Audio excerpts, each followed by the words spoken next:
ஏதோ ஒரு ஆர்வத்தில் மாணவர்களுக்கு கல்வி விருது வழங்கும் விழா நடத்துறாரு விஜய்னு சொன்னவங்களுக்கெல்லாம் பதிலடி கொடுக்கிற மாதிரி தான் இந்த வருஷமும் அதே கல்வி விருது வழங்கும் விழா நடந்துகிட்டு இருக்கு.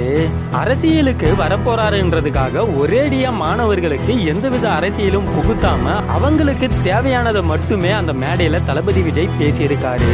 போன வருஷம் இந்த கல்வி விருது வழங்கும் விழால என்னென்னலாம் தப்பு சொன்னாங்களோ அதையெல்லாம் சரி பண்ணிக்கிட்டு தான் இந்த வருஷம் எந்த குறையும் சொல்லாத அளவுக்கு இந்த கல்வி விருது வழங்கும் நடந்துகிட்டு இருக்கு.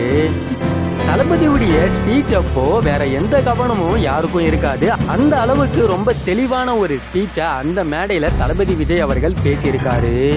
இப்போ அதிகமா தலை தூக்கி இருக்கிற ட்ரக்ஸுக்கு எதிராகவும் ஸ்டூடெண்ட்ஸ் அதிகமா அவங்களுடைய மண்டைக்குள்ள பிரஷர் அதிகமா ஏத்திக்க கூடாதுன்றதுக்காக அவங்களுக்கு தேவையானதை மட்டும் அவங்களுக்காக தளபதி விஜய் பேசியிருக்காரு. முதற்கட்டமா இந்த விழா சிறப்பா போயிட்டு இருக்கு. நீங்க யாரெல்லாம் பார்த்துக்கிட்டு இருக்கீங்கன்றதையும் மறக்காம கமெண்ட்ல சொல்லிடுங்க.